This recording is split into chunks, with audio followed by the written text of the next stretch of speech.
Assalamualaikum warahmatullahi wabarakatuh. Bismillah, alhamdulillah, wassalatu wassalamu ala rasulillah. Surat Al-Baqarah ayat ke-255 atau yang kita kenal sebagai ayat kursi. A'udzu billahi minasyaitonir rajim. Allahu la ilaha illa huwal hayyul qayyum. لا تأخذه سنة ولا نوم له ما في السماوات وما في الأرض من ذا الذي يشفع عنده إلا بإذنه يعلم ما بين أيديهم وما خلفهم ولا يحيطون بشيء من علمه إلا بما شاء وسع كرسيه السماوات والأرض ولا يؤوده حفظهما وهو العلي العظيم. Di pertemuan pertama kita sudah membahas sebagian dari ayat kursi ini dan kali ini kita akan melanjutkan, dan di sini terlihat ada beberapa jumlah yang bisa kita bagi untuk mempermudah kita dalam pembahasan nahwu syaraf dasar ini ya, nahwu syaraf dasar ini ya, yakni mulai dari ya'lamu ma baina aydihim wa ma khalfahum ya, tentu ini jumlah fi'liyah, wala yuhituna bi syai'im min ilmihi illa bima syaa, ini juga jumlah fi'liyah. Wasi'a kursiyyuhus samawati wal ardo, sama jumlah fi'liyah, yakni jumlah atau kalimat yang diawali dengan fi'il atau kata kerja.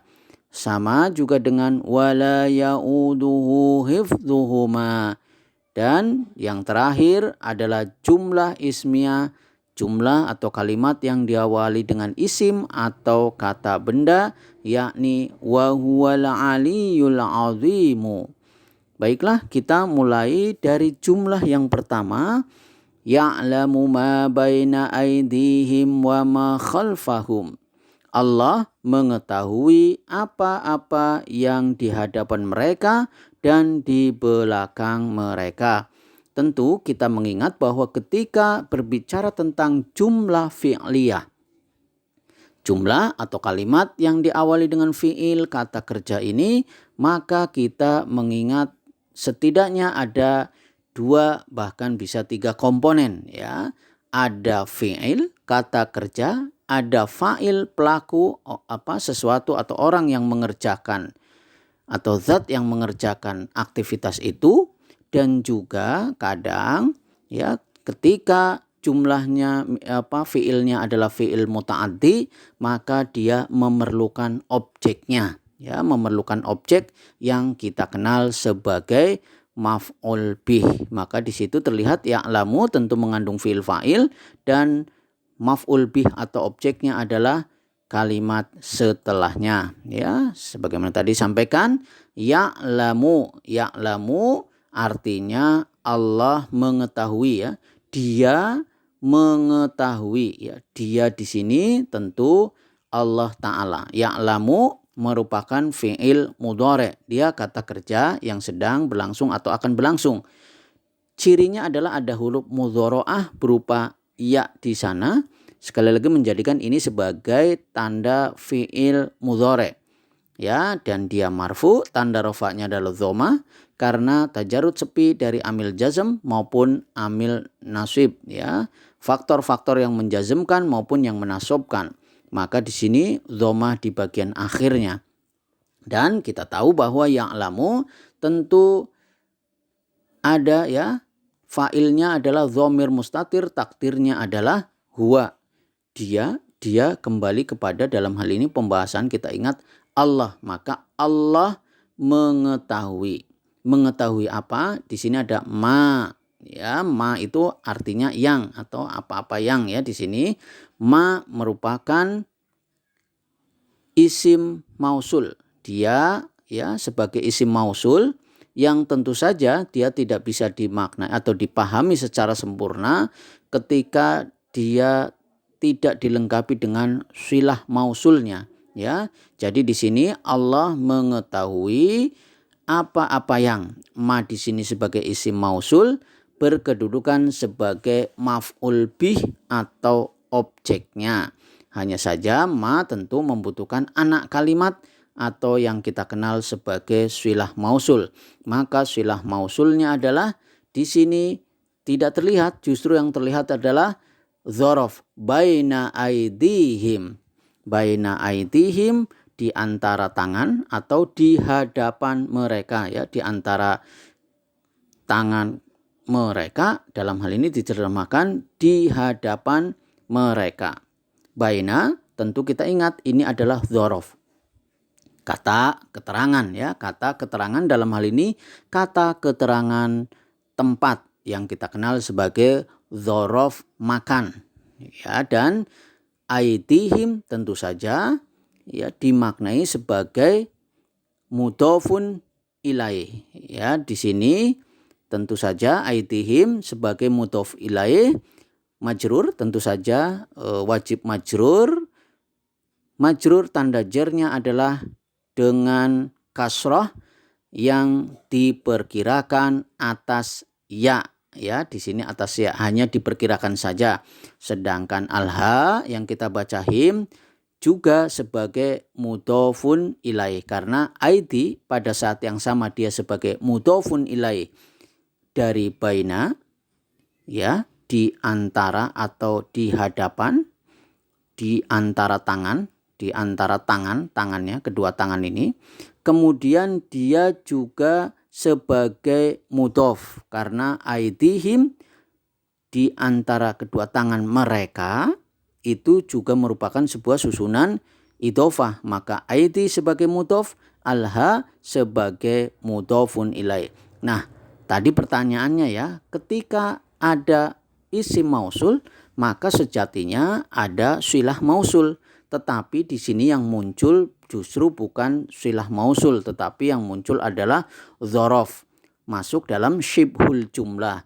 Maka kita bisa memaknainya bahwa syibhul jumlah dalam hal ini adalah dzaraf, kata keterangan, dzarafnya dzaraf makan, maka dia muta'alliq, ya. Ingat, ya, ketika syibhul jumlah apakah itu jar majrur ataupun dzaraf, maka kita mengingatnya dengan istilah muta'alliq.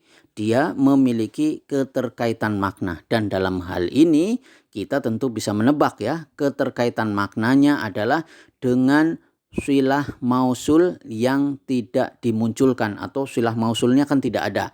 Maka keterkaitan maknanya justru yang muncul dengan dzaraf syibhul jumlah ini, yakni baina aidihim. Lalu ketika kita sebagai pemula, ya, untuk belajar nahwu shorof dasar ini, maka kita bisa sampaikan, ya, silah mausulnya adalah baina aidihim, ya, meskipun kita paham bahwa ini sebenarnya muta'alliq dengan silah mausul yang dihilangkan atau tidak dimunculkan di sini. Berikutnya wa ma khalfahum, wa tentu wawu atof, ya, dan menjadikan berikutnya itu sebenarnya ini ma'tuf ala tadi, ya, ma baina aidihim, ini ma khalfahum, ya. Ma sama ini adalah isim mausul yang membutuhkan silah mausul, ya. Wa ma khalfahum, dan apa yang di belakang mereka. Sekali lagi, ma apa-apa yang ini sebagai silah mausul membutuhkan silah mausul, tetapi silah mausulnya tidak ada, yang muncul adalah dzaraf, ya. Khalfa merupakan dzaraf makan, kata keterangan tempat, sedangkan alha dengan mim yang menunjukkan jamak ini tentu sebagai mudhofun ilaih, ya. Kita ingat lagi, review lagi bahwa ketika ada syibhul jumlah, apakah itu jar majrur ataupun dzaraf, apakah dzaraf makan maupun dzaraf zaman, maka dia muta'alliq, memiliki keterkaitan makna. Ketika untuk kasus yang sekarang sedang kita bahas adalah berkaitan makna dengan silah mausul yang dihilangkan atau tidak dimunculkan. Atau secara singkat kita bisa katakan inilah silah mausulnya. apa yang di belakang mereka. Berikutnya, ya alhamdulillah tadi jumlah yang pertama, sekarang kita masuk jumlah yang berikutnya. Wala yuhituna bi syai'im min ilmihi illa bima syaa. Ya, dan mereka tidak mengetahui apa-apa dari ilmu Allah melainkan apa yang dikehendakinya. Tentu ini sekali lagi kita juga berbicara tentang jumlah fi'liyah yuhituna ya.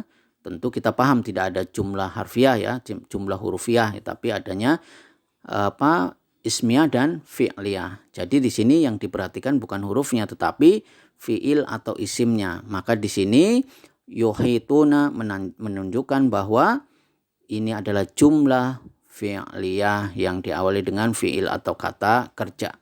Kita awali dengan wala yuhituna, dan mereka tidak meliputi ya, atau tidak mengetahui. Ya, wa di sini tentu wawu athof, la-nya adalah la nahiyah yang artinya dia meniadakan atau menghilangkan, diterjemahkan tidak, tapi tentu la nafiyah ya.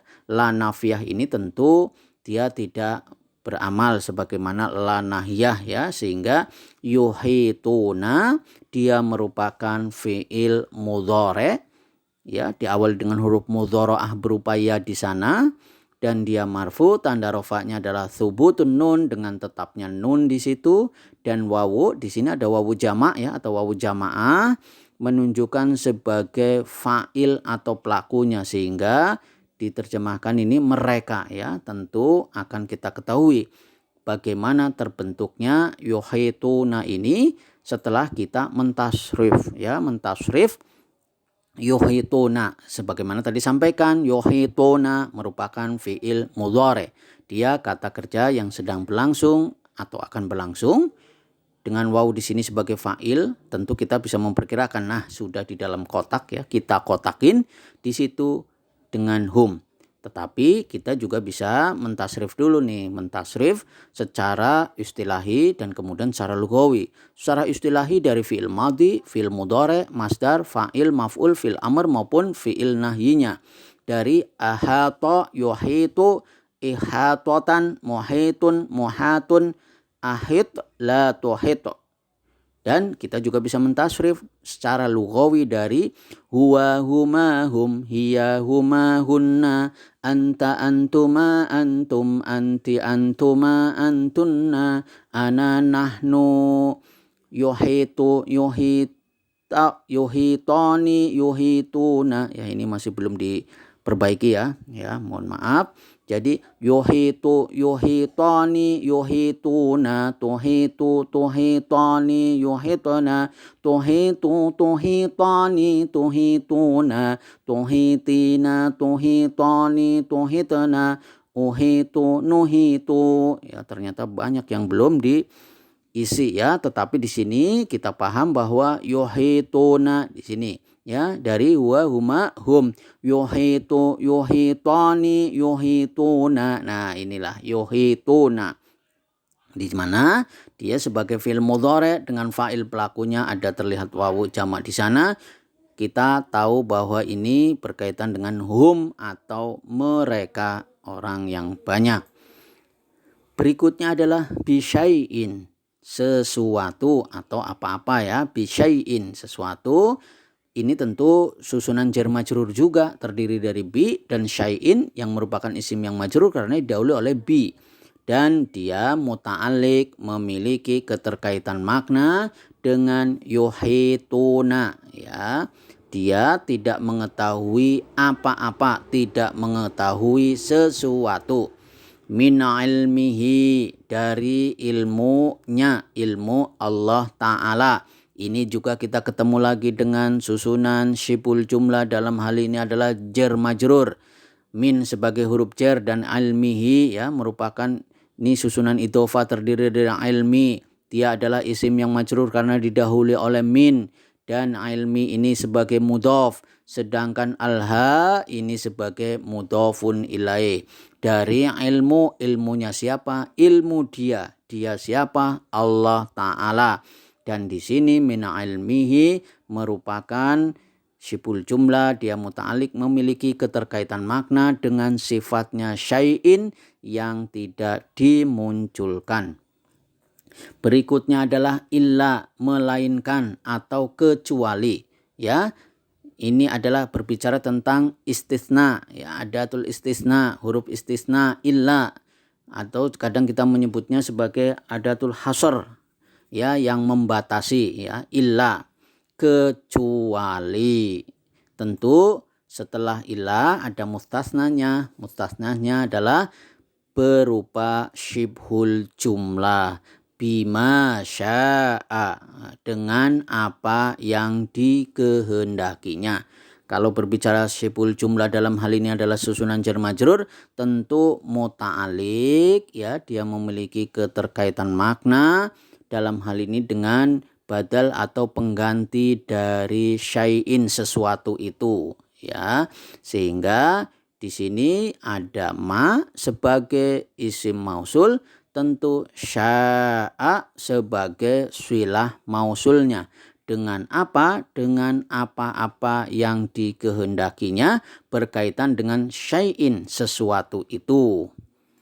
Nah, sehingga kita bisa memperhatikan sya'a merupakan fi'il madhi, ya, tentu kita bisa mentasrif secara istilahi dan secara lughawi. Secara istilahi tentu dari fi'il madhi, fi'il mudhari, masdar, fa'il, maf'ul, fi'il amr maupun fi'il nahyinya, yakni dari sya'a yasha'u masyi'atan, sya'in masyi'un, sya' la tasya'.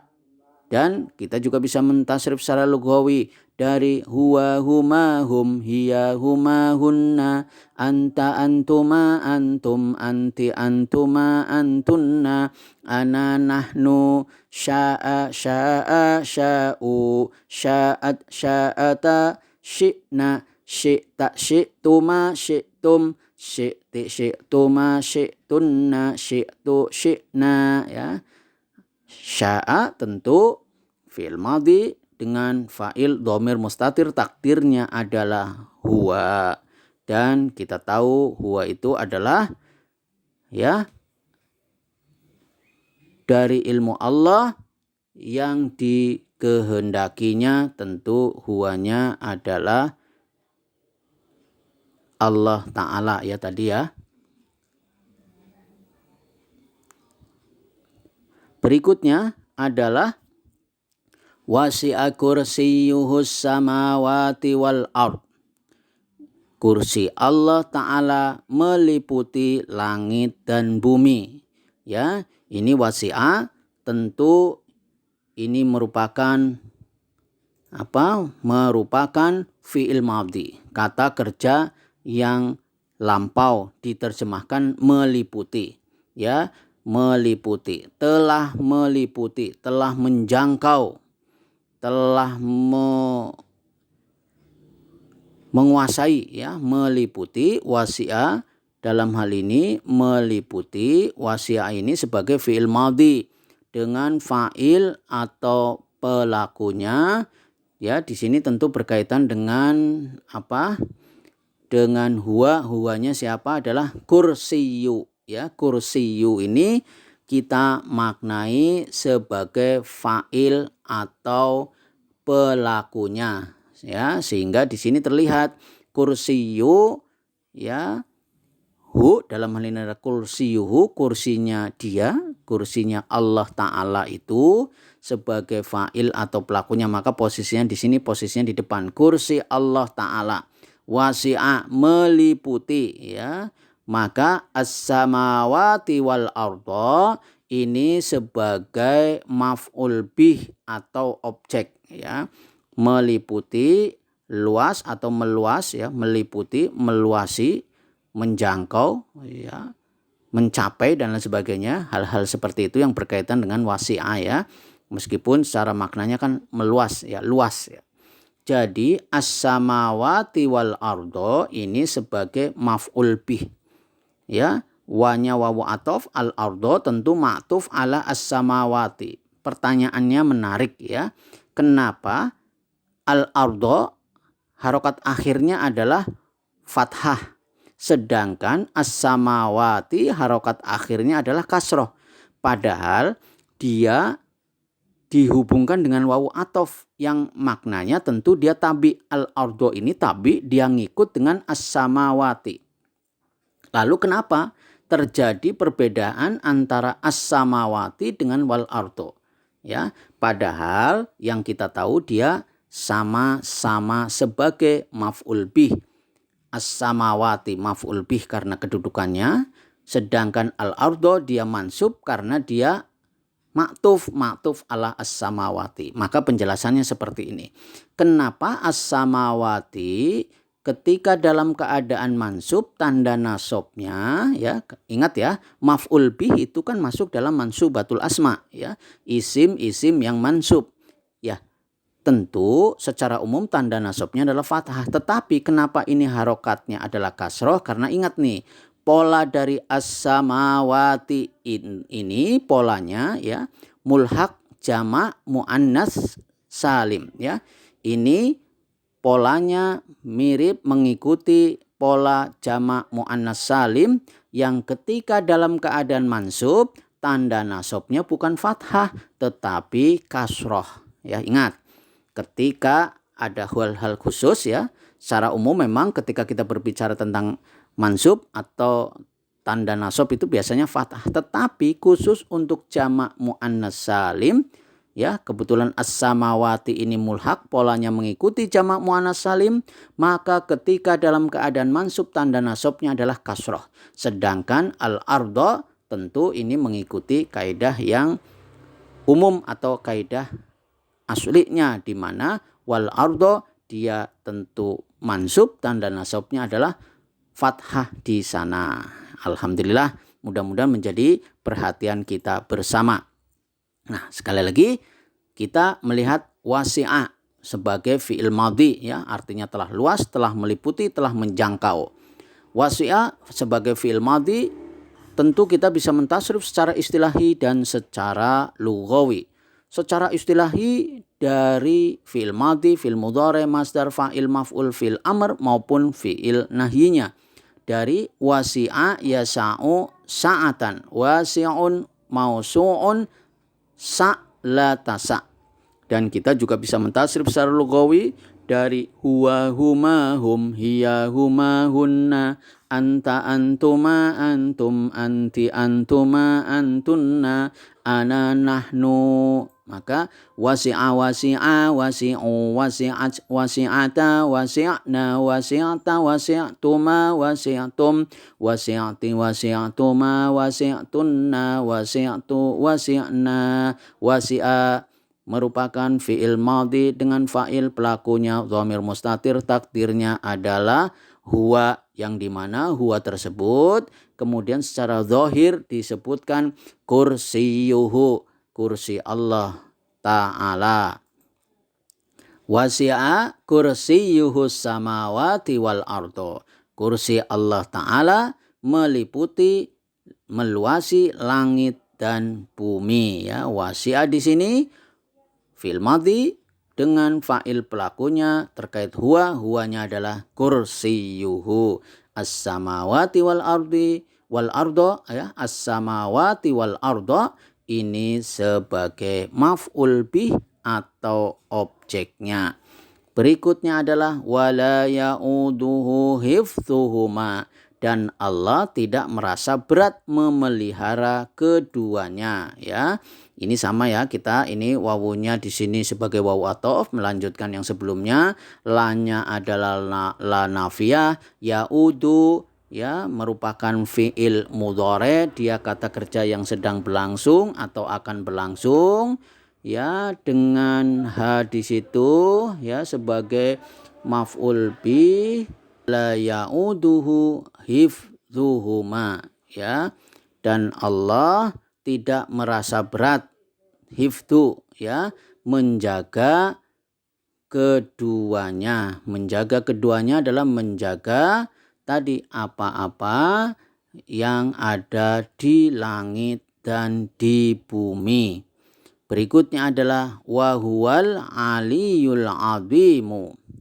Dan Allah maha tinggi lagi maha besar, ya. Wa di sini tentu ya wawu atof, huwa di sini adalah isim, dalam hal ini adalah isim dhamir munfasil yang merupakan isim ma'rifat jatuh di awal kalimat, maka kita bisa sampaikan bahwa ini sebagai mubtada. Al-aliyul azimu, al-aliyu ini sebagai khobar yang pertama dan al-azimu sebagai khobar yang kedua, ya. Jadi wahwa, sekali lagi warna kuning ini sebagai mubtada dan al-aliyul azimu sebagai dua khobar. Allah maha tinggi, Allah maha besar, maha agung. Di sini sudah bisa kita pahami ini adalah jumlah ismiyah.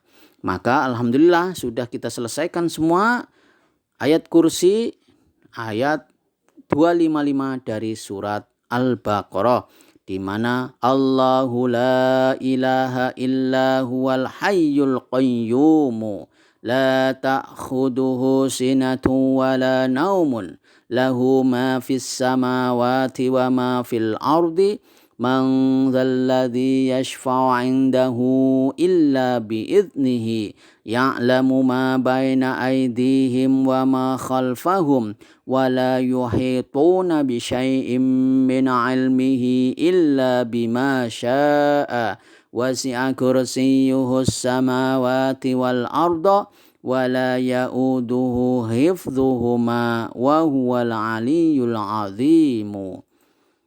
Allah, tidak ada Tuhan yang berhak disembah melainkan Dia yang hidup kekal lagi terus-menerus mengurus makhluknya, tidak mengantuk dan tidak tidur.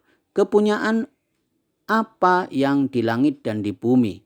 Kepunyaan Allah lah apa yang di langit dan di bumi. Tiada yang dapat memberi syafaat di sisi Allah tanpa izinnya. Allah mengetahui apa yang di hadapan mereka dan apa yang di belakang mereka.